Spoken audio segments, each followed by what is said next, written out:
ನಮಸ್ತೆ ಕನ್ನಡಿಗರೇ, ನಾವು ಊಟಿಲಿ ರೂಮ್ ಮಾಡ್ಕೊಂಡಿದ್ದೀವಿ. ಇಲ್ಲಿ ಸುಮಾರು ಜನ ಉಳ್ಕೊಂಡಿದ್ದೀವಿ. ಬನ್ನಿ ನಮ್ಮ ರೂಮ್ ತೋರಿಸ್ತೀನಿ. ಹಾಗೆ ಇಲ್ಲಿ ಅಕ್ಕಪಕ್ಕ ಸುಮಾರು ಮನೆ ಇದೆ. ಬನ್ನಿ ನಮ್ಮ ರೂಮ್ ನೋಡ್ಕೊಂಬರೋಣ. ಎಲ್ಲ ಫ್ಯಾಮಿಲಿ ಬಿಟ್ಟು ಬಂದು ಇಲ್ಲಿ ಬ್ಯಾಚುಲರ್ಸ್ ಥರ ನಾವೆಲ್ಲ ಬದುಕ್ತಾ ಇರೋದು ಊಟಿಲಿ.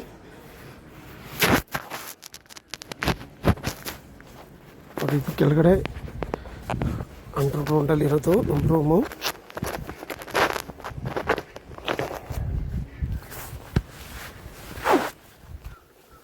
ನೋಡಿ, ಒಳಗಡೆ ಈ ಥರ ಬೆಡ್ ಇದೆ. ಎಲ್ಲರೂ ಕೆಲ್ಸಕ್ಕೆ ಹೋಗಿದ್ದಾರೆ. ನಾನು ಒಂದು ವೀಡಿಯೋ ಮಾಡೋಣ ಅಂತ ಕೋತಗಿರಿಗೆ ಹೋಗಿದ್ದೆ. ಮಧ್ಯಾಹ್ನ ಬಂದೆ. ನೋಡಿ, ಇದು ನಮ್ಮ ರೂಮ್. ಎಲ್ಲರೂ ಕೆಲಸದಲ್ಲಿದ್ದಾರೆ. ಈಗ ನಾನು ರಜಾ ಮಾಡಿದ್ರೋದ್ರಿಂದ ನಾನು ರೂಮಲ್ಲಿ ಉಳ್ಕೊಬರೋದು. ಇವತ್ತು ನಾಳೆ ರೆಡಿಯಾಗಿ ಕೆಲ್ಸಕ್ಕೆ ಹೋಗೋದು. ಎಲ್ಲ ರೂಮ್ಗಳಿದು. ಒಂದು 6-7 ಜನ ಇದ್ದೀವಿ. ಎಲ್ಲ ಫ್ಯಾಮಿಲಿ ಇರೋರೆ.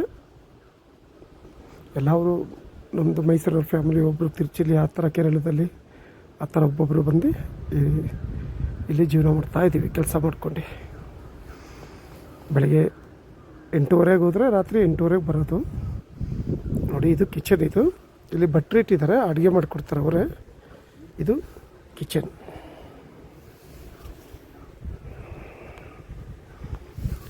ಬೆಳಗ್ಗೆ ಮಧ್ಯಾಹ್ನ ರಾತ್ರಿಗೆ 3 ಹೊತ್ತು ಭಟ್ರು ಅಡುಗೆ ಮಾಡಿಕೊಡ್ತಾರೆ. ಅದರಿಂದ ಕೆಲಸ ಮಾಡೋದು, ಇಲ್ಲಿ ಬಂದು ಮಲಗೋದು, ಅದೇ ಕೆಲಸ.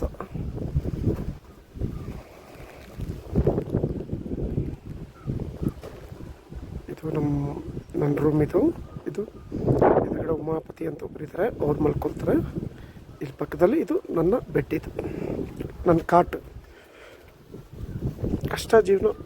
ಏನಾರ 4 ಕಾಸು ಎಕ್ಸ್ಟ್ರಾ ದುಡಿಬೇಕು ಅಂತಾದರೆ ಊರು ಬಿಟ್ಟು ಬಂದಿದ್ದೀವಿ ದುಡಿಯೋಣ ಅಂತ.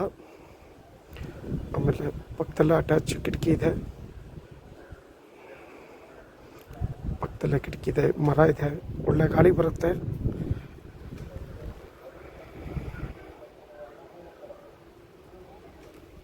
ನೋಡಿ, ಟಿ ವಿ ಇಟ್ಕೊಂಡಿದ್ದೀವಿ, ಹಳೆ ಕಾಲದೊಂದು.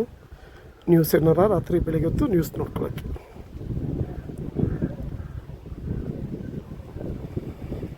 ಹೇಗಿದೆ ರೂಮು ನೋಡ್ಬಿಟ್ಟು ಕಮೆಂಟ್ ಮಾಡಿ. ಬದುಕಕ್ಕೆ ಏನೆಲ್ಲ ಮಾಡಬೇಕಲ್ವ.